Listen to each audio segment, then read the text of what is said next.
ஆளுநர் செல்வி ஜெயலலிதா அங்கிருந்து புறப்படும் போது அவரை சந்தித்த நடிகர் விஜய்க்கு வாழ்த்துக்களை தெரிவித்தார்.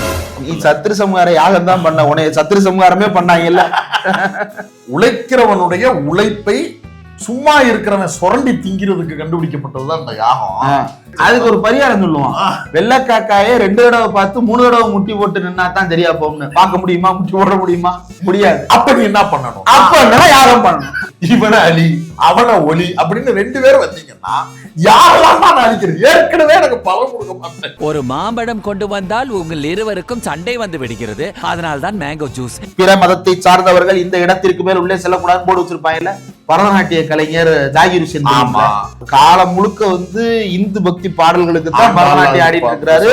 ஆண்டாளுக்கு அவ்வளவு உருகி உருகி வேண்டி வழிபாடு செய்யக்கூடிய நபர். இவர் உள்ள விட மாட்டேன்னு தடுத்து நிறுத்தி ஒரு பெரிய போராட்டமே நடந்தது அந்த இடத்துல. இப்ப இவர் எப்படி உள்ள போனார்? ஜோசப் விஜய் எப்படி உள்ள போனாரு? அப்ப ஜாகிர் ஹுசேன் என்ன ஐடியாலஜி வச்சிருக்கிறாரு, ஜோசப் விஜய் என்ன ஐடியாலஜி வச்சிருக்கிறாருன்றத பொறுத்துதான் உள்ள என்ட்ரி. யாகங்களுக்கு எதிரானவனோ பகுத்தறிவுக்கு ஆதரவானவனோ அல்ல. RSS சிந்தனை, இந்துத்துவா சிந்தனையின் அடிப்படையில் உங்களுக்கு ஃபேவரட்டாக இருப்பேன் அப்படிங்கிறதுக்கு ஒரு சிக்னலை விஜய் தங்களுடைய முதலாளிகளுக்கு கொடுத்திருக்கிறார்.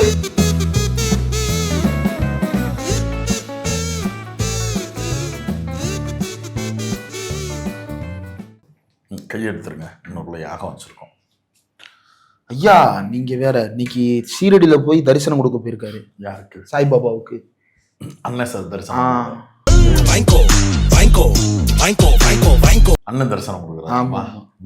நேத்து யாருக்கு தரிசனம் கொடுத்தாரு? நேத்து திருச்செந்தூர்ல இருக்கக்கூடிய முருகனுக்கு தரிசனம் கொடுத்தாரு. யாரோ ஒரு சாமி போல. ஆல் ஏரியாவிலயும் ஐயா கில்லிடா. அந்த ஊர்ல திருச்செந்தூர்ல முருகன் தானே? அப்படியா? அதெல்லாம் நமக்கு தேவையில்ல. அங்க அண்ணன் போயிட்டாருன்னா அவர் தானே சாமி. மேற்படியான் தரிசனம் கொடுத்தார். ஆக்சுவலா தமிழ்நாட்டு அரசியல்ல இந்த சத்ரு சம்ஹார பூஜை யாகம் அப்படிங்கிறது, சத்ரு சம்ஹாரத்துக்குலாம் அடுத்து வருவான். இன்னைக்கு சீரடி முடிச்சுட்டு கல்கத்தா மாதா கோயிலுக்கு போறாரு போல. அதை நம்மள்ட்ட சொல்லாம விட்டாங்க. ஏன் காலையில 11 மணிக்கெல்லாம் கல்கத்தால 40% போலிங்கு. காலையில போலிங் ஆரம்பிச்சா 7 மணிக்கு ஆரம்பிக்குமா? 8, 9, 10, 11 4 மணி நேரத்துல 40%னா இன்னும் 12, 1, 2, 3, 4, 5, 6, 7 இன்னும் 8 மணி நேரம் இருக்கு. 80%, 120% வாக்குப்பதிவு. கல்கத்தா மாதா கோயிலுக்கு போறாரு அடுத்து. அதனாலதான் விஜயாலதான் வாக்கு சதவீதம் இன்க்ரீஸ் ஆயிருக்கு. ஆமா, நான் அதை குறைத்து மதிப்பிடவில்லை. விழுந்த வாக்குகள் முழுமையாக விஜய்க்குத்தான் விழுந்திருக்கிறது. நீங்கள் அதை மறுக்க முடியாது. அதனால ஒரு 120% அது துக்ளக் இதையாட்ட பேசுறியா? இப்ப யாகம் தான் பெரிய பேசு பொருளா இருக்கு. வெறுமனே விஜய் மட்டும் இல்லாமல் அதிமுகவை சார்ந்த பலரும் கூட திருச்செந்தூருக்கு படையெடுத்து கொண்டே இருக்கிறார்கள். அமமுகவை சார்ந்தவர்களும் படையெடுத்து கொண்டிருக்கிறார்கள். அது ஒரு எப்படி இப்ப பொதுவா கோயில்ல இப்ப சிறப்பு தரிசனம், கட்டண தரிசனம்லாம் வச்சா கொந்தளிப்பாடு. அது எப்படி நீங்க காசு வாங்கிட்டு தரிசனம் பண்ணலாம்? 1000 ரூபாய் வாங்குறாங்க, 2000 ரூபாய் வாங்குறாங்க. அவ்வளவு எல்லாம் வாங்கல, இவனுங்களா கிளப்பி விடுறது. அது ஏன்னா அறநிலையத்துறையிட்ட இருக்கிறது. அது என்னமோ 50 ரூபாய் டிக்கெட் ஒண்ணு இருக்கும், அதிகபட்சம் 100 ரூபாய் டிக்கெட் ஒண்ணு இருக்கும். அது என்னன்னா கிரௌட பிரிச்சு விடுறதுக்காக, கிரௌட மேனேஜ் பண்றதுக்காக பண்றாங்க. அது வேற, அது விடுங்க. இதுல 2000 வாங்குறாங்க, 3000 வாங்குறாங்கன்னா டென்ஷனா வாங்கல. இப்ப சத்திர சம்ஹார யாகம்னா இலவசமா பண்றாங்களா? நான் பண்ணது இல்லையே கோயில்ல. அது நான் படிச்சிருக்கிறேன். லட்சக்கணக்குல கோடிக்கணக்குல செலவாகும் தகவல். அம்மையார் ஜெயலலிதா அவர்கள் உயிருக்கு போராடி கொண்டு அப்பல்லோ மருத்துவமனையில் இருந்த போது 108 யாகங்கள் வளர்த்து 108 மூலிகைகளை நெருப்பில் போட்டு 108 நம்பர்லயே பல்வேறு யாகங்களாக அது நடத்தப்பட்டு பாவம். ஆனா அந்த யாகம் முடிந்ததற்கு பிறகு அவர் இறந்து போய்விட்டார். உங்களுக்கு இது தெரியாதா? இந்த ஒவ்வொரு வருஷமும் வெயில் காலத்துல இந்த மயிலாப்பூர் பக்கத்து அங்கிட்டு இங்கிட்டுலாம் ஒரு யாகம் பண்ணுவாங்க. அண்டாவுல தண்ணியை நிரப்பிட்டு அதுல உட்காந்துக்கிட்டு தண்ணி எடுத்து ஊத்திப்பானுங்க. மழை வேண்டி. அடியில நெருப்பு இருக்குமா? நெருப்பு இருக்காதோ? அப்படி வச்சா அது டாமன்சரி மாதிரி ஆயிடும். எங்க ஏரியாலையும் மாலை நேரங்கள்ல அண்டால ஏறி உட்காந்து இல்ல நெருப்பு வளர்ப்பாங்க. கொசு வரும்ன்றதுனால ரோட்டை குட்டி வேப்பலைய குவிச்சு அது அந்த அதனால்தான் நாங்கள் அந்த இடத்தில் பாதுகாப்பாக உணர்கிறோம் கொசு தொல்லையிலிருந்து. அப்படி இவர்கள் எதையோ ஒன்றை உணர்ந்து அனுபவிப்பதற்காக நடத்தி இருக்கிறார்கள். நம்ம வந்து எந்த ஒரு வழிபாட்டையும் எந்த ஒரு அவர்களுடைய விருப்பத்தையும் நம்ம வந்து இது வழிபாடே கிடையாது. இல்ல அது அவங்க வழிபாடுன்னு கன்சிடர் பண்ணி வழிபாடுன்றது வந்து திருச்செந்தூர்ல அந்த மூலவர் சன்னதியில இருக்கக்கூடிய முருகனை போய் மனமுருக ஒரு என்ன கந்தஸ்ரீ கோஷம் பண்ணலாமா, ஆமா ஏதோ ஒண்ணு அவங்களுக்கு பிடிச்சத பாடி சட்டம் போட்டு போக கூடாது, சட்டம் போட்டு போக கூடாது. ஒரு சட்டம் போடாமல போனாரு. ஆமா ஆமா அவரும் சட்டம் போடல, பாடிகார்டும் சட்டம் போடல, யாருமே போட மாட்டாங்க. திருச்செந்தூருக்கு போறவங்க எல்லாருக்குமே தெரியும். மோடியே வந்தாலும் அப்படிதான் போனோம். அது தெரியலையே. மோடி எங்க வர போறாரு? வரமாட்டாரா? மீனாட்சி அம்மன் கோயிலுக்கு வருவாரு.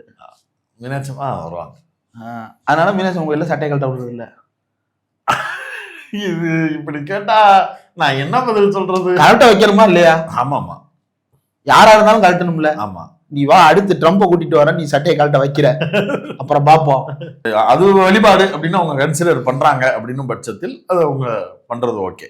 ஆனா அந்த வழிபாட்டின் மூலமாக கிடைக்கப்பெற்ற பலன்கள் அப்படிங்கறத வந்து நம்ம ஆய்வு செய்ய வேண்டிய தேவை இருக்கு. வரலாற்று ரீதியாக நம்ம ஆய்வு செய்யணும். கொள்கை தலைவர்கள் வழியில நம்ம ஆய்வு செய்யணும். இது கொள்கை தலைவர் வேண்டாம், அம்மையார் ஜெயலலிதா அவர்களுடைய அனுபவத்திலிருந்து நம்ம அவரும் கொள்கை தலைவர் தான். யாருக்கு? உங்களுக்கு? விஜய்க்கு. விஜய்க்கு அதான் எனக்கு தெரியாது. அவங்க கை கட்டி நின்ன இடத்துல இருக்கிறதுனால அவங்க அம்மாவா நினைக்கலாம், அதனால அது அப்படி இருக்கலாம். செல்வி ஜெயலலிதா அங்கிருந்து புறப்படும் போது அவரை சந்தித்த நடிகர் விஜய்க்கு வாழ்த்துக்களை தெரிவித்தார். நீ சத்திர சமூகார யாகம் தான் பண்ண, உனைய சத்திர சமூகாரமே பண்ணாங்கல்ல. அவர் வந்து அம்மையார் ஜெயலலிதா அவர்கள் தனக்கு எதிராக கொடுக்கப்பட்ட வழக்கில் இருந்து விடுதலை வேண்டி இந்த சத்ரு சம்ஹார யாகத்தை நடத்தினார். அவர் வந்து சத்ரு சம்ஹார யாகம்னா முதல்ல என்னன்னு சொல்லிடுவோம். சத்ரு என்பது எதிரி, எதிரி, வில்லன். அது வில்லன் வேற என்ன சொல்லுவாங்க? கெட்ட சக்தி, தீய சக்தி, தீய சக்தி, தீய சக்தி, தீய சக்தி, இவர்களுக்கு எதிரான தீய சக்தி. அந்த நபர்களை அழிக்க வேண்டும் அப்படின்றது வந்து புராணத்தில் அசுரவதமா சூரசம்ஹாரம் அப்படிங்கிற பேர்ல நடத்தப்பட்டிருக்கு. இப்ப இந்த கோவிலுக்குள்ள நடத்தும் போது சூரன்ற வார்த்தை இல்லாம சத்ரு அப்படிங்கிற வார்த்தையை பயன்படுத்திக்கிறாங்க. அப்படின்னு பார்க்கும்போது ஜெயலலிதா அவர்களுக்கு சத்ருவாக இருந்தது. ஏன் வந்து சூரன் இல்ல சத்ருன்னு வச்சுக்கிட்டாங்கன்னா, சூரன் தான் இப்ப யாகம் பண்ணவே போறான். சூரன்றது சூத்திரன் தானே. ரைட் ரைட் கரெக்ட் தான். தேவர்கள் சூரனை வதம் செய்தார்கள். சூரன் யாரு? சூத்திரன், கருப்பேன். அதான பெரியார் நமக்கு எழுதி கொடுத்திருக்கிறாரு. நம்ம விஜய் உட்பட எல்லாருமே வந்து அந்த கேட்டகரியில தான் வர்றோம். ஆமா. அப்ப அவர்களே வந்து அந்த யாகத்தை சூரனே தங்களை நெருப்பு வைத்துக் கொள்ள வேண்டும். ஆமா, என்னை அழிச்சிருங்க. சுரர், அசுரர், சூரன் இவங்க வந்து இவங்க அழிக்கிறதுக்கே யாகம் பண்ண முடியுமா அப்படின்னா சத்ரு சம்ஹார யாகம்னு பேர் வச்சிருக்காங்க. இப்ப கூப்பிட்டு போய் வச்சிருக்கிறாங்கன்னு வைங்க. இப்ப ஜெயலலிதா அவர்கள் யாரு அந்த சத்ருவா கன்சிடர் பண்ணாங்கன்னா, நீதிமன்றத்தை வந்து சத்ருவா கன்சிடர் பண்ணாங்க. வதம் செய்யணும்னு யாகத்தை நடத்தினாங்க. ஆனா சோகம் என்னன்னா, அம்மா வந்து அதுல என்ன பிரச்சனைனா, அவர் வந்து இந்து இல்ல, அவரு கிறிஸ்டின். அதனால வந்து யாகம் வந்து வெளியே வந்துருச்சு. சாமி போய் டச் பண்ணிருக்கு. இல்ல இவன் நம்ம பையன் கிடையாது, அதனால நம்ம ரிவர்ஸ். இவர் நம்மளுக்கு இல்ல, நம்ம ஜீசஸ் கிரைஸ்ட் முன்னாடி வந்து ஜீசஸ் உங்களுக்கு எனக்கு ஃபைட் கிடையாது, அந்த பையன் மேலதான் ஃபைட். இல்ல அது என்னுடைய பிள்ளை, தேவனுடைய பிள்ளை, நீ திரும்பி போ அப்படின்ட்டாரு. It's okay. I'm used to it. திரும்பி வந்ததுக்கு பிறகு இந்த யாகம் வீணாயிடக்கூடாது, ஏன்னா அம்மா வந்து கோடி கோடியா செலவு பண்ணிருக்காங்க. அப்ப அந்த யாகம் வீணாயிடக்கூடாதுன்னு அம்மா மேலேயே எழுதிட்டாங்க. குண்டா திரும்ப போட்டாப்ல அம்மா ஜெயிலுக்கு போயிட்டாங்க. அப்படி வந்து வரலாற்றில் முதல் முறையாக இந்த யாகத்தை தமிழ்நாட்டு அரசியலுக்குள்ள வெகு விமரிசையாக கோடிக்கணக்கில் கொட்டி அழுத ஒரு மகா புண்ணிய நபர் தான் அம்மையார் ஜெயலலிதா அவர்கள். அது வந்து ரிவர்ஸ் ஆன வரலாறு தான் கடந்த காலங்களில் உண்டு. அதற்கு பிறகு தொடர்ச்சியா சசிகலா அவர்கள் இந்த யாகத்தை நடத்தியது. அப்புறம் வந்து அவர் பேர் என்ன, டிடி தினகரன், எடப்பாடி தினகரன், திவாகரன், எடப்பாடி பழனிசாமி, ஒரு சபரீசன், பலருமே வந்து அந்த யாகத்தை வந்து தொடர்ச்சியா நடத்தி கொண்டே இருந்தார்கள். ஆனா அந்த யாகம் எல்லாம் எதற்காக, நம்ம சபரீசனை பத்தி மட்டும் இல்ல, திவாகரனை பத்தி கூட நம்ம பேசுறது இல்லை. ஏன்னா அவங்க முதலமைச்சரோ அல்லது எம்எல்ஏவோ கிடையாது. நம்ம வந்து யார பேசுறோம்? இப்போ Edappadi Palaniswami, TTV Dhinakaran, political leaders யார் யாரெல்லாம் நடத்தி இருக்கிறாங்க அப்படிங்கறத அடிப்படையில பாக்குறோம். எடப்பாடி பழனிசாமி அவர்களுடைய மனைவி போய் நடத்தி இருக்கிறாங்க ஒரு தடவை. அதை நம்ம பேச போறதும் கிடையாது, தேவையும் கிடையாது. நம்பிக்கை உள்ள நபர்கள், இண்டிவிஜுவல்ஸ் யார் வேணாலும் போய் அந்த யாகத்தை நடத்தட்டும், நம்ம யாரும் கேட்க போறது இல்ல. இப்ப இதே இது விஜய் நடத்தாம விஜய் அப்பா போய் அந்த யாகத்தை நடத்துறாரு, விஜய் அம்மா போய் ஒரு யாகத்தை நடத்துறாங்க. யாருக்கு அம்மா போனா உள்ள விடுவாங்க, அப்பா போனா விடுவாங்களா? அதெல்லாம் விடுவாங்க. ஏன் விஜயவே விட்டாங்கல்ல? அதான் எனக்கு புரியல. ஆமா ஏங்க, நம்ம இவர் தெரியும்ல, பரதநாட்டிய கலைஞர் ஜாகிர் ஹுசேன். காலம் முழுக்க வந்து இந்து பக்தி பாடல்களுக்கு தான் பரதநாட்டியம் ஆடிட்டு இருக்கிறாரு. ஆண்டாளுக்கு அவ்வளவு உருகி உருகி வேண்டி வழிபாடு செய்யக்கூடிய நபர் அவர். வந்து ஸ்ரீரங்கம் கோயிலுக்கு வழக்கமா போறவர். போறவரை இந்த கேச போட்டு சுத்துவாரே ஒரு பாப்பார், ஆமா ஆமா, அந்த பாப்பா வந்து இவரை உள்ள விட மாட்டேன்னு தடுத்து நிறுத்தி ஒரு பெரிய போராட்டமே நடந்தது அந்த இடத்துல. ஆமா. இப்ப இவர் எப்படி உள்ள போனாரு, ஜோசப் விஜய் எப்படி உள்ள போனாரு? அது வந்து அவங்களோட இருக்கக்கூடிய அண்டர் கிரவுண்ட். அப்ப ஜாக்கீர் ஹுசேன் வந்து என்ன ஐடியாலஜி வச்சிருக்கிறாரு, ஜோசப் விஜய் என்ன ஐடியாலஜி வச்சிருக்கிறாருன்றத பொறுத்துதான் உள்ள என்ட்ரி. மற்றபடி இந்த கொடி மதத்தை தாண்டி போக கூடாது, பிற மதத்தை சார்ந்தவர்கள் இந்த இடத்திற்கு மேல் உள்ளே செல்லக்கூடாது போர்டு வச்சிருப்பாங்கல்ல. இடையில ஞாபகம் இருக்கா, திருப்பதி கோயில்ல இப்படி ஒரு பிரச்சனை வந்துச்சு, பிற மதத்தை சேர்ந்தவங்க வர்றாங்க.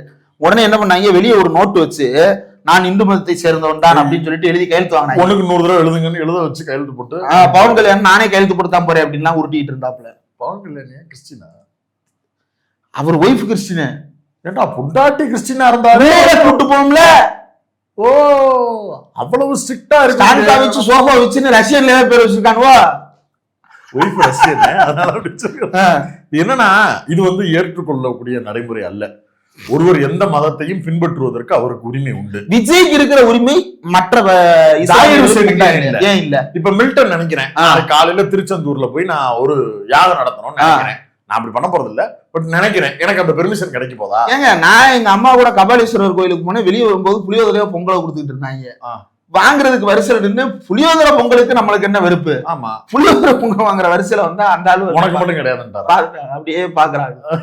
கொடுங்க, டிபேட் இல்லையா இன்னைக்கு 8 மணிக்கு டிபேட் இல்லையா இன்னைக்கு, இல்ல இன்னைக்கு போலங்க அப்படின்னு, அதனால இங்க வந்துடுறது. ஏ எங்க அம்மா கோயிலுக்கு வந்தாங்க, குடியா புளியோதரைய குடுனா குடுனா குடுக்கலன்னு சொல்லிட்டு முடியா என்ன தப்பு பாருங்க. அப்ப வந்து இந்திரகுமாராவே இருந்தாலும் வந்து உள்ள போனா வந்து நீ எதுக்கு இங்க வந்த அப்படின்னா கேக்குறாங்கல்ல, ஐடியாலஜி தான் பேசுவாங்க. அப்ப ஜோசப் விஜய் வந்து நம்மவா அவா வந்து அந்த யாகத்தை நடத்திக்கிறட்டும் அப்படின்ற பெர்மிஷன் கிடைச்சிருச்சு. இப்ப நம்ம லீட் எடுத்தது எதுக்குன்னா எஸ்ஏசி அப்பாவோ அவருடைய ஒய்ஃபோ அல்லது இவருடைய துணைவியாரோ நண்பர்களோ யாரோ ஒரு தங்க சங்கீதா விட மாட்டாங்கல்ல. சங்கீதா இந்து தானா? இந்து தானே. ஓ சரி. அவங்க அப்படி யாராவது உள்ள வர்றாங்க, அவங்களுக்கு வந்து யாகம் நடத்துறாங்கன்னா நம்ம கேட்க போறது இல்ல. இப்ப உங்க அப்பா போய் இந்த யாகத்தை நடத்துறாருன்னா யாருக்கு எதிராக நடத்த போறாரு? கண்டிப்பா அவர் பையனுக்கு எதிராக தான் நடத்த முடியும். சரி, ஸ்டாலின் இருக்கிறாருன்னா தீய சக்தி அவங்க குடும்பத்துக்கு யாரு? அந்த பையன் தான். அப்ப அந்த பையனுக்கு எதிராக தான் யாகம் நடத்த முடியும். ஸ்டாலின் போட்டு வச்சுட்டாருன்னு உட்காந்து ஒரு குரூப் அழுவாங்கல்ல, திண்ணீர் பூசிட்டாரு அழுவாங்க, அந்த குரூப்பை காணும் பாருங்க. வராது. ஏன் வரல? அது கொஞ்சம் அடுத்த எலெக்ஷனுக்கு தேவைப்படுது. கொஞ்சம் இப்பயே நாங்க நோட்டு போட்டு வச்சிருக்கோம், அதனால நீங்க அதை கண்டுக்காதீங்க தோழர். அதன் அடிப்படையில இவரு போய் கண்டினியூவா அந்த வழிவழியா நடைமுறை இருக்கக்கூடிய ஒரு வேலையை இப்போது போய் செய்திருக்கிறார். இப்படிதான் வரலாற்றுல ஒருக்க பண்ணாங்க. என்னண்டு வைக்கம் போராட்டத்துக்கு பெரியார்களை விட்டாரு, ஜெயில அடைச்சிட்டாங்க. நீ என்ன பண்ணிருக்கலாம், அப்ப வந்து எல்லா ஜுடிஷியரி அட்மினிஸ்ட்ரேஷன் எல்லாமே அந்த மன்னர் குடும்பத்துக்குள்ள தான் இருக்குன்னு வைக்கல, ஆட்சி ஆளுகை கீழே அல்லது பிரிட்டிஷ் ஆளுகைக்கு கீழே இருக்குன்னு வச்சுக்கிறேன். நீங்க இன்ஃபுளுன்ஸ் பண்ணி ஒரு 2 வருஷமா ஏத்தி வைங்க ஜெயில் தண்டனைய, அல்லது ஒரு ஆயுள் தண்டனையா கொடுத்து உள்ள வச்சிருங்க, அப்படி ஏதாவது மூவ் பண்ணிருக்கலாம். நீங்க வாங்கோ அப்படின்னு சொல்லி கூட்டு போய் யாகம் பண்ணலாம்னு சத்ரு சம்ஹார யாகம் பண்ணிருக்காங்க. மன்னரின் பேரால பெரியாருக்கு எதிராக பண்ணிருக்கிறானுங்க. அடுத்த நாள் முகமாய் போச்சு, சோகமாய் போச்சு. பெரியாரா திருவிழாவில் மன்னரை போட்டு ஜத்து போயிட்டாரு பாவம். அதான் அங்க போயிருக்கு, யாகத்துடைய பவர் வந்து அங்க போயிருக்கு. அங்க போய் பார்த்த உடனே ஆப்போசிட்ல நிக்கிறது யாருன்னு இருக்கு, சாமி பார்த்திருக்கோம், கால் போட்டு தாடி கிளம்பி உட்கார்ந்து சாமி பார்த்திருக்கோம். அதாவது இந்து பக்தர்கள் எல்லாரும் என்னை வழிபடணும்ன்றதுக்காக ராமசாமி போராடிக்கிட்டு இருக்கிறாரு. இந்த மன்னர் வந்து ராமசாமிக்கு ஒரு டிஸ்கஷன் ஜெயில நடத்தி இருக்கோம் பெரியாரோட. என்ன பெருசு உயிரெடுக்க வந்திருக்கேன், உயிரை கூட எதுக்கு வந்திருக்கேன், நறுக்குன்னு 4 கேள்வி கேட்கிறேன், பதில் சொல்லுன்னு. நீங்க யோசிக்க மறந்துட்டனே, நான் எங்க போய் கண்ணா குத்தணுமோ அங்க குத்திடுறேன் அப்படின்னு பகவதி அம்மன் அங்க கன்வின்ஸ் ஆயிருச்சு. கிளம்பி என்ன பண்ணுச்சு, இந்த யாகத்தை போட்டவனே ரிவர்ஸ் பண்ணிருச்சு. அம்மனுடைய தொடர்ச்சியா தான் அம்மையார் ஜெயலலிதா, அந்த மனுஷன் நல்ல மனுஷன், அவனை போடுறதுக்கான என்கிட்ட வந்து யாகம் நடத்தின ஓ கண்ணை குத்துறா அப்படின்னு கண்ணை குத்திட்டாப்ல. இப்ப அண்ணன் அதை செஞ்சிருக்கிறாரு விஜய், யாருக்கு எதிராக செஞ்சிருக்கிறாருன்றத அண்ணன் தான் விளக்கம். உங்களுக்கு யாரு சத்ரு, எது சத்ருன்னா என்ன? அவருக்கு சத்ரு எனக்கு தெரியும், ஆனா நான் சொல்ல விரும்ப, அவங்களுக்கும் தெரியும், ஊருக்கே தெரியும் யாரு சத்துரு யாரு நண்பர். அது என்ன தீய சக்தி தூய சக்தி ஓம் சக்தி பராசக்தின்னு உருட்டுனாங்க. ஆமா, நம்ம முன்னாடியே சொன்னோம், இவங்க பெரியார் படத்தை வச்சுட்டு ஏமாத்துறதுக்கு வர்றாங்க. பெரியார் படத்தை எடுத்துக்கிட்டதுனாலே இவங்களை ஆதரிக்க கூடாது, பெரியாரை இவங்க நீர்த்து போக வைப்பாங்க அப்படின்றத நம்ம ஆரம்பத்துல இருந்தே சொன்னோம். அதாவது பெரியார் யாகம் குறித்து சொல்லும் போது உழைக்கிறவனுடைய உழைப்பை சும்மா இருக்கிறவன் சுரண்டி திங்கிறதுக்கு கண்டுபிடிக்கப்பட்டதுதான் இந்த யாகம். நீ கோடி கோடியா சம்பாதிப்ப, லட்ச லட்சமா சம்பாதிப்ப, ஆயிரக்கணக்கில் சம்பாதிப்ப, அதை உன்கிட்ட இருந்து உழைக்காம ஒருத்தன் புடுங்கி திங்கணும்னா என்ன பண்றது?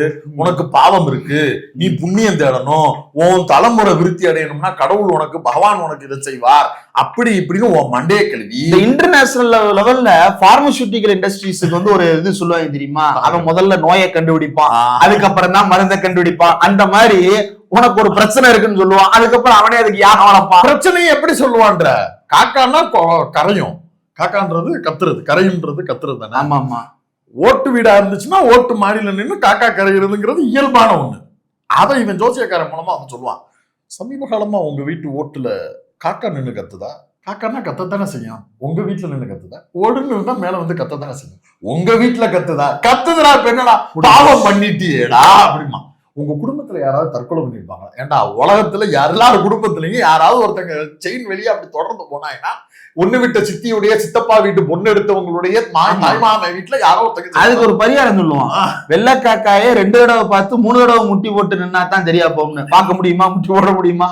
முடியாது. அப்ப நீ என்ன பண்ணணும்? அப்ப என்ன யாரும் பண்ணணும்? ஐயா வெள்ளைக்காக்கா நான் வச்சிருக்கேன், வெள்ளைக்காக்கா எங்க வச்சிருக்கீங்க? அதெல்லாம் உனக்கு சொல்ல மாட்டேன். ராத்திரி 12 உங்களுக்காக நான் வெள்ளைக்காக்காய பார்த்து 3 தடவை முட்டி போட்டு 2 தடவை யாகம் பண்றேன். அது ரிஷிகேஷ் தாண்டி இருக்கக்கூடிய ஒரு இடத்துல, தூர தேசத்து பிரதேசத்துல 7 மலை 7 கடல் தாண்டி போய் பார்க்க வேண்டிய ஒண்ணு. அதை நான் போய் பார்ப்பேன். போன ஒரு 80 வயசுக்காரரா இருப்பாரு. 80 வயசுல ரிஷிகேஷ்காரனா மூச்சு முடி செத்து போவாங்க. அதனால உங்களால போக முடியாது, உங்களுக்காக நான் போயிட்டு வரேன் அப்படின்னு சொல்லிட்டு இந்த ஏரியா முனையில இருக்கக்கூடிய ஏதாவது ஒரு பைப்புல வந்து பார்த்திருப்பீங்கல்ல, திருப்பதியில நாயகத்துல லட்டுக்கு பதிலா ஜிலேபி கொடுத்தாங்க. திருப்பதியில லட்டுக்கு பதிலா ஜிலேபி தான் கொடுக்குறாங்க. அதே மாதிரி என்ன பண்ணுவான்னா, தெரு முனையில போய் அங்க இருக்கக்கூடிய சிண்டெக்ஸ் டேங்கை திறந்து ஒரு டேப்ல தண்ணியை பிடிச்சிட்டு ரிஷிகேஷ்ல இருந்து உங்களுக்கு 1 வாரம் கழிச்சு வருவான். ரிஷிகேஷ்ல இருந்து உங்களுக்கு போய் வெள்ளைக்காக்காய பார்த்து 3 தடவை வண்டி போட்டு காக்காட்ட பேசிட்டு வந்திருக்கேன். இப்ப மோடி அரசு வந்ததுக்கு பிறகு போஸ்ட் ஆபீஸ்லயே வந்து கங்காஜலம் எல்லாம் விக்கிறான். இந்த ஐடியாவை கொடுத்தது நம்ம இவர் தான், ஜக்கி தான், பிரசன்ன ஜோதிடரா இருப்பாங்க. அவர்தான் ஐடியா கொடுத்து அனுப்பி விட்டு. ஆமா ஆமா.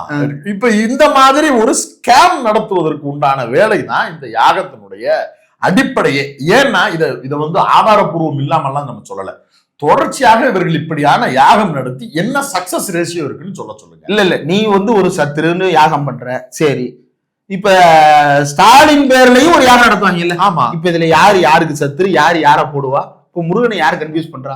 ஏன்டா முருகன் அவர் பாட்டுக்கு ஒரு இடத்துல உங்க பிரச்சனை எல்லாம் வேணாம் தாண்டா, மலை ஏறி போய் ஒவ்வொரு இடமா போய் என்னிடம் வராதீர்கள் தம்பிகளே, சரி சரி வகுந்து விடுவேன். மலையில குடியிருக்கிறாரு, அங்க கஷ்டப்பட்டு ஏறி வந்து அவன் குடிய கெடு, இவனை அழி, அவனை ஒலி அப்படின்னு 2 பேரும் வந்தீங்கன்னா யாரெல்லாம் நான் அழிக்கிறது? ஏற்கனவே எனக்கு பலம் கொடுக்க மாட்டேன். ஒரு மாம்பழம் கொண்டு வந்தால் உங்கள் இருவருக்கும் சண்டை வந்து விடுகிறது, அதனால் தான் மேங்கோ ஜூஸ். காக்க கனகவேல் காக்கன்னு பாட்டு பாடுனா நீ என்னடா எதிரி தாக்கன்னு போய் நிக்கிறீங்க? இதுக்கெல்லாம் என் பேரை பயன்படுத்துறீங்க. நானே பழத்தை ஏமாத்தினேன், அண்ணனோட சண்டை போடாம கோச்சுக்கிட்டு தான் வந்தேன். அவனுக்கு நான் சத்திரியாக நடத்தி இருக்க முடியுமேடா. நானே நடத்தலன்னா நீ ஏன்டா வந்து நடத்துற? நியாயமா கேட்பாரா இல்லையா? ஆமா, பிள்ளையார சமாதானம் பண்ணிருக்கணும்ல. அவர் பண்ணல இல்ல, நம்ம அண்ணன் தான் உடன் பிறந்தவன், சரி ரைட் வச்சு தின்னுட்டு போனா. மாறா கோச்சுக்கிட்டு தானே போனாரு. மாறா என்ன பண்ணிருக்கிறாரு? திருச்செந்தூர்ல இதெல்லாம் முடிஞ்சதுக்கு பிறகு அவருக்கு இன்னொரு லவ் செட் ஆன உடனே அண்ணனை கெல்ப்புக்கு தான் கூப்பிட்டு சத்துரு சம்பாரம் பண்ணல. நாகராஜனா எப்படி இருக்க? அது மாதிரி ஒரு பிரச்சனை தமிழ்நாட்டுக்கு வருதுன்னா, எதிரிகளா பார்க்காம எல்லாரும் ஒண்ணு சேர்ந்து நின்று நம்ம எல்லாரும் சண்டை செஞ்சு ஆரியர்களையும் வட இந்தியர்களையும் நம்ம எதிர்ப்பதற்கு, வட இந்தியர்கள்னா மக்கள் இல்ல, வடக்கிருந்து வரக்கூடிய எதிரி சக்திகளை ஒழிக்கிறதுக்கு நம்ம எல்லாரும் ஒண்ணு மண்ணா இருப்போம் அப்படின்னு டீல் பேச வேண்டிய கும்பல் தீய சக்தின்னு திமுகவை கருதிக்கிட்டு கிளம்பி போய் யாகம் நடத்துற அப்படின்னா, நீ சொன்ன பெரியார் என்கிற உன்னுடைய கொள்கை தலைவரையே நீ எந்த அளவுக்கு மலினப்படுத்துற அப்படிங்கிறது தான் நம்முடைய கேள்வி. ஆமா, இப்போ உன் சார்பா யாரோ மேல அனுதாபப்பட்டவங்க போய் பண்றாங்கன்றது வேற, நீயே போய் நிக்கிறன்றது வேற இல்ல. நீ ஒன்னாலதான் பண்ண முடியுமே. உனக்கு வேண்டப்பட்டவங்களே நிறைய பேர் பார்ப்பனர்கள் இருக்கிறாங்க. ரொம்ப நெருக்கமா இருக்கக்கூடிய ஆடிட்டர்ல இருந்து ரொம்ப நெருக்கமா இருக்கக்கூடிய இன்னும் பலர் கூட அதே பின்னணியில் இருக்கக்கூடிய RSS பின்னணியில் இருக்கக்கூடிய நபர்கள் தான். அந்த ராதன் பண்டிட்டு சொன்னா அவர் போய் பண்ணிட்டு மாட்டாரா? அவரு பிரச்சனையே இல்லை, நீங்க மாட்டுக்கு ஒரு கையெழுத்தை போட்டு பண்ணிட்டு வர வேண்டியது. அவர் எவ்வளவு தெளிவா கணிக்கிறாரு. 2021 வந்து ரஜினி முதலமைச்சர் ஆவாருன்னு சொன்னார்ல. இவன் நம்ம நாட்டுக்கு பிரதம மந்திரியா வர்றது கூட வாய்ப்பு இருக்கு. அஜித்தே முதலமைச்சர் ஆக முடியும், பட் விஜயால ஐ டோன்ட் திங்க் சோ. அதுதான் என் தலைவனுக்கு காண்டாயிருக்கும். நீ வந்து அஜித் சிஎம் ஆயிடுவாரு, தலைவரா இருப்பாரு, நம்மளால அது இருக்க முடியாதுன்னு சொன்னில, அவனை கூப்பிடு பக்கத்துல வச்சுக்க. இப்ப நான் தலைவன் ஆகணும் சொல்லு, அப்படியே சொல்லு, ஒரு 4 இடத்துல போய் சொல்லு, அதுக்காக தான் அவனை கூப்பிட்டு வச்சிருக்கிறேன்னு சொல்லி கூப்பிட்டு வந்து வச்சிருக்கிறேன். யதார்த்த ஜோதிடர் செல்லின்னு ஒரு நபர் இருந்தாரு. இப்ப திடீர்னு கண்ணடிச்சுக்கிட்டே இருக்காரு. அது இயல்பா இருக்கக்கூடியது, அது மனிதர்களுக்கு இருக்கக்கூடிய பிரச்சனைகள். அது ஆக்சுவலா பிசிக்கல் பிரச்சனையா?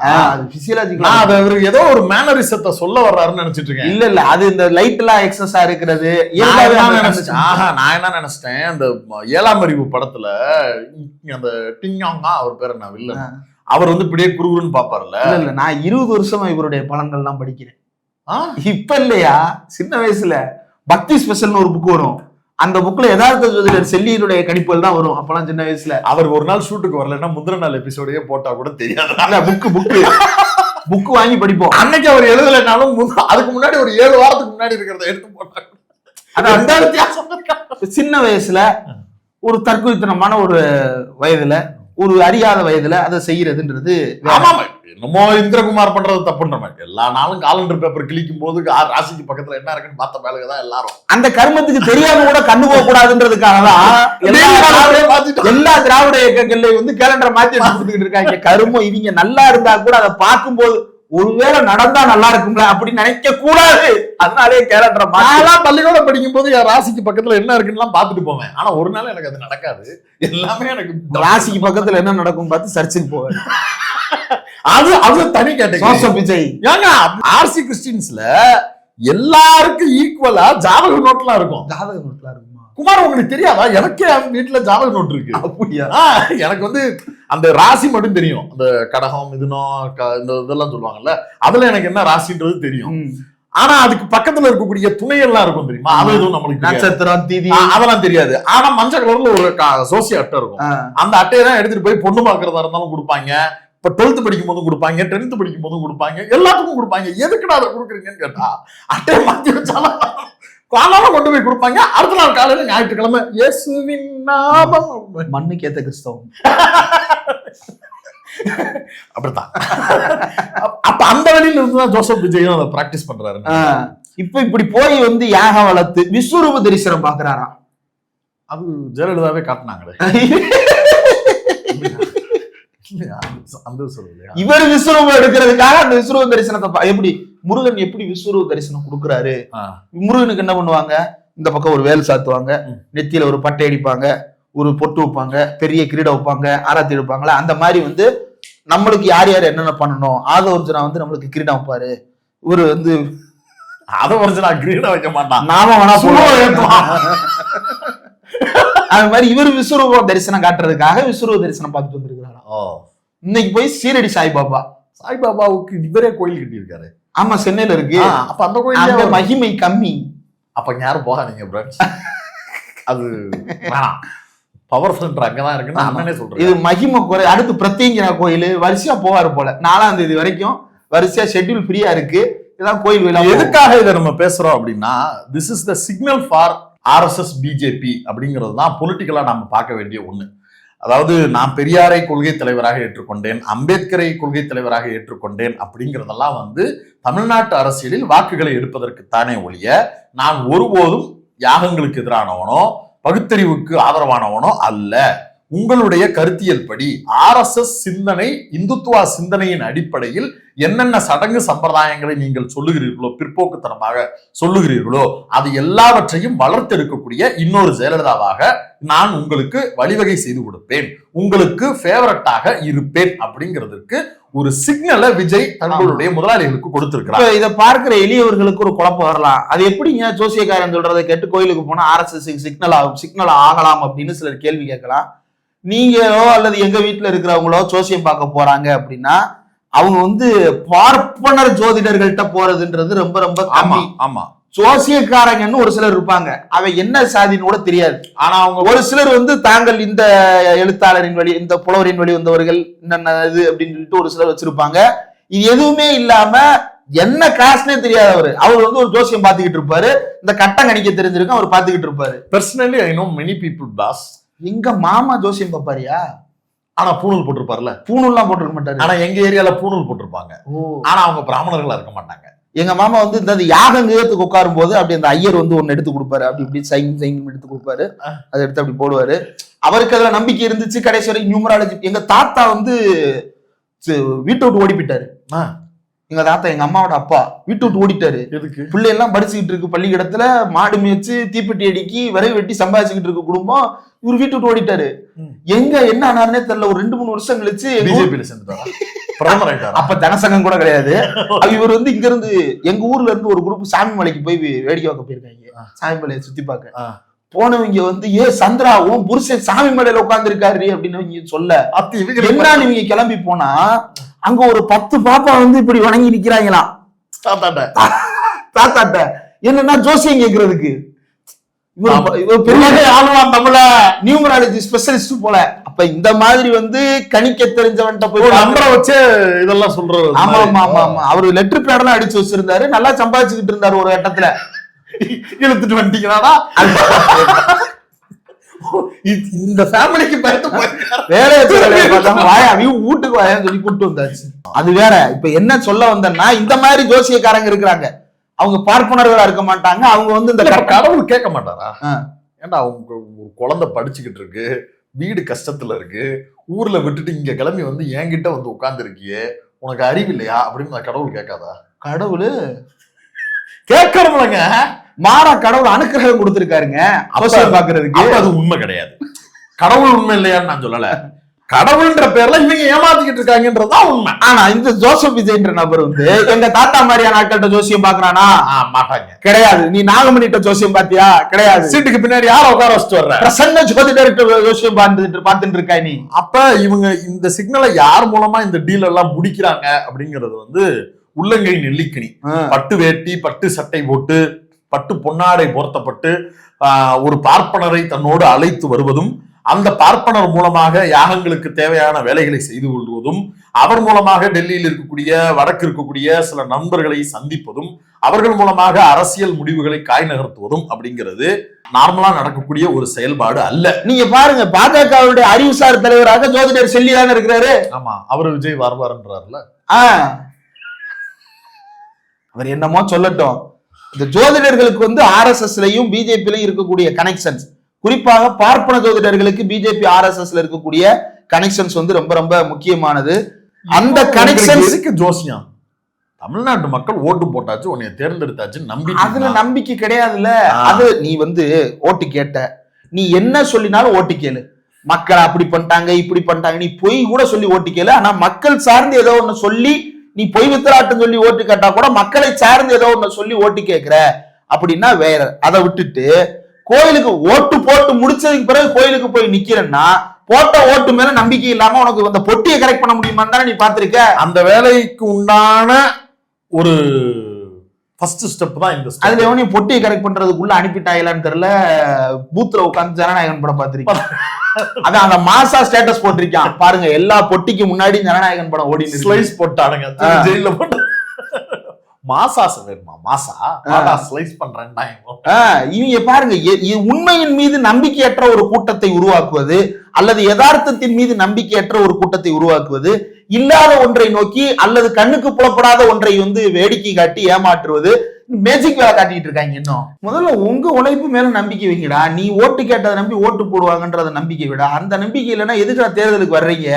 அப்படியே ஜோசியம் பார்த்துட்டு எப்படியாவது நீ முதல்ல இந்த பாபா படத்துல வந்து முதலமைச்சர் வாய்ப்பு தேடி வரும் பாருங்க. நான் என்ன கேக்குறேன், எலெக்ஷனுக்கு முன்னாடி அந்தோனியார் கோயில்ல முட்டி போட்டி. ஆமா, அப்ப வந்து திருச்சி கிழக்குக்குள்ள போகும்போது அந்தோனியார் கோயில்ல முட்டி போட்டு போய் மைனாரிட்டிஸ் ஓட்டை பிரிக்கிறதும், தமிழ்நாடு அளவில் மைனாரிட்டிகளுடைய வாக்கு வங்கியை பிரிப்பதற்கு உண்டான உன்னுடைய அஜெண்டாவுக்கும் அந்தோனியாரை பயன்படுத்திக்கிட்ட. வெளியில தேர்தல் முடிஞ்சதுக்கு பிறகு எனக்கு எல்லாவற்றையும் செய்து கொடுங்கள், நான் உங்களுக்கு அணிலாக இருப்பேன்னு RSS காரனுக்கு சிக்னல் கொடுக்கறதுக்கு திருச்செந்தூர் வந்திருக்கிறேன். ஜீவா அண்ணன் சொல்றத அவ்வளவு கலாய்க்கிறாங்க. ஜீவா அண்ணன் வந்து என்ன சொல்லி இருக்கிறாரு, பிஜேபி வந்து தான் ஜெயிச்சா மக்கள் மத்தியில் அம்பலப்பட்டுருன்றதுனால விஜய்க்கு வந்து EVM மிஷின்ல செட்டிங் பண்ணிருப்பாங்க. இப்ப வரைக்கும் கோர்ட்ல எலெக்ஷன் கமிஷனால இங்க போட்டா இங்கதான் போகுன்றத ப்ரூவ் பண்ணவே முடியல. ஏன் விஜய் அவங்க கொண்டு வரக்கூடாது இந்த இவிஎம்? இப்ப ஹாஸ்டல்ல பாஜக விஜய்ங்கிற முகமுடியோட வந்திருக்கு. பாஜக இங்க ஜெயிக்குது, 30 தொகுதி ஜெயிக்குது, 40 தொகுதி ஜெயிக்குதுன்னா யாரும் நம்ப மாட்டாங்க. ஆனா விஜய் 8 தொகுதி 9 தொகுதி 10 12 தொகுதி ஜெயிக்கிறாருங்கிற மாதிரி செட்டப் பண்ணிட்டு, தொங்கு சட்டசபை மாதிரி அதிமுக ஒரு மெயின்டைன் பண்ணி ஒரு சீட் வர மாதிரி பண்ணிட்டு, மொத்தம் 118 119 செட்டு கூட்டணி ஆட்சி அப்படிங்கிற மாதிரி கான்செப்ட இவங்க கொண்டு வர மாட்டாங்கன்னு என்ன உத்தரவாதம் இருக்கு? அது 3 பொட்டி இருக்கு. இந்த பொட்டிக்கு அமுக்குனா இந்த பொட்டிக்கு சிக்னல் போய் இந்த பொட்டில இருந்து இந்த பொட்டிக்கு சிக்னல் வந்து இப்படி எதுக்கு இத்தனை கூட வச்சிருக்கணும்? இதை வந்து கரெக்டான நீரினால் கனெக்ஷனா வைக்க வேண்டியதானே? அந்த ஸ்லிப்பை என்ன வேண்டியதானே? ஸ்லிப்பை அந்த ஸ்லிப் விழுகுது. ஆமா, எல்லாரும் ஸ்லிப்பை பார்த்துட்டு தானே வெளியே. ஆமா, அந்த ஸ்லிப்பை வந்து எண்ணி பார்த்தா கரெக்டா தெரியும்ல. ஏன் ஸ்லிப்பை எண்ண மாட்டேங்கிற? அப்ப நீ பொட்டியில செட்டிங் பண்ணலன்றதுக்கு என்ன ஆதாரம்? ஓட்டு பதியும் போது அன்னைக்கு சாயங்காலமே அதை அமைக்கி பாத்துருவாங்க, எத்தனை ஓட்டு என்ன பதிவாயிருக்குன்னு போட்டு பாத்துருவாங்க. அதை வந்து ஒரு ஃபார்ம்ல எழுதி தர்ற. பொட்டியை திறக்கும் போது 10 நாள் கழிச்சு பொட்டியை திறக்கும் போது வந்து 1.5 லட்சம் ஓட்டு எழுதி இருக்குன்னா இது 1.25 லட்சம் ஓட்டு என்றாங்க. அப்ப நீ செட்டிங் பண்ணலன்றதுக்கு என்ன ஆதாரம்? ஜீவா சொன்னதை விமர்சிக்கிறதுக்கு உனக்கு என்ன அருகதை இருக்கு? அந்த ஸ்லிப்பை எண்ணி பாத்துருவோம். அப்ப அந்த ஸ்லிப்பை உடைச்சு உள்ளுக்குள்ள எதுவும் போட முடியுமா? அப்படி போட முடியும்னா உன் தேர்தல் ஆணையத்தை கேள்வி எழுப்பு. இப்படி கேள்விகள் வந்துடக்கூடாதுங்கிறதுனாலயே மூடி மூடி மறைச்சுக்கிட்டு ஒரு வேலையை பேசுறதுனாலதான் இப்படி ஒரு கேள்வி வைக்கிறாங்க. இன்னொன்னு, அவர் வைத்த கேள்வியுமே அவர் ஒவ்வொரு இடங்கள்லயும் தெளிவா சொல்றாரு. பத்திரிகையாளர் ஐயநாதன் அவர்கள் எழுதியது, இந்த மாதிரி பல்வேறு நபர்கள், பொன்ராஜ் அவர்கள், ஜீவா, ஐயநாதன், பொன்ராஜ விடுங்க, தீஸ்தா செதல்வாது அவங்க இப்ப வரைக்கும் கால் பண்ணி இந்திரா தமிழ்நாட்டு ஏதாவது தலித் இஷ்யூ நடந்துருச்சு அப்படின்னா, இந்திரா ஏன் இந்திரா டிஎம்கே அதை கவனிக்கலையா, என்ன பிரச்சனை, ஏன் அதுல வந்து மிஸ்ஹேண்டில் பண்றாங்க, துப்புரவு பணியாளர் பிரச்சனை ஒண்ணு போய்கிட்டு இருக்காம அங்க வந்து ஏன் இவ்வளவு நாள் போராட விடுறாங்க, திமுக கவர்மெண்ட் தானே, வேற யாராவது சொல்ல முடியாதா அப்படின்லாம் கேட்கறவங்க, விமர்சனம் பண்ணக்கூடியவங்க.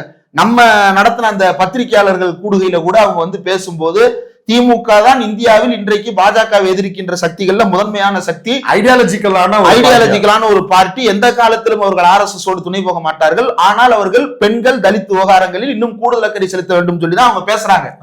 அவங்க வந்து இந்தியா முழுக்க இருக்கக்கூடிய கருத்து கணிப்புகளை வைத்து பேசுறவங்க கிடையாது. களத்தில் இருக்கக்கூடிய நிலவரத்தை வைத்து இவிஎம் பெட்டியில் இருக்கக்கூடிய தீஸ்தா செதல்வாத் சொல்றாங்க.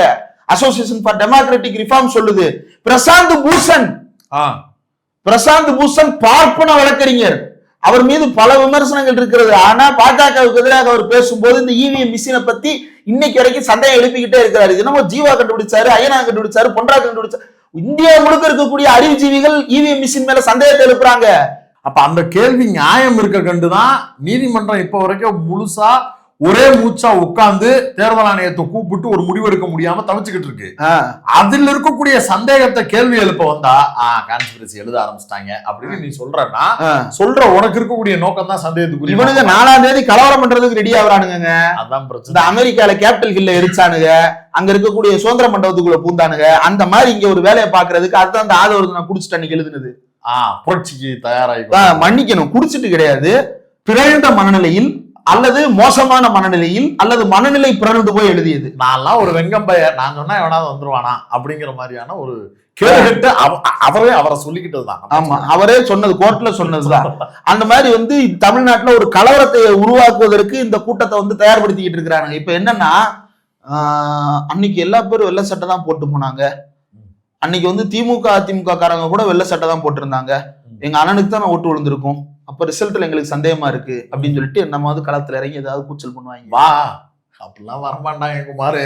சொல்ற ஒரு 4 பேர் வருவான், கீழே இருக்கிறவன் எல்லாம் அவன் வீட்டு தாண்டும் போது அவங்க அம்மா அப்பாவே புடனைய சாத்தி இழுத்து உள்ள விட்டுருவாங்க. கம்பெனில லீவ் தர மாட்டாங்க. பாப்போம்டா.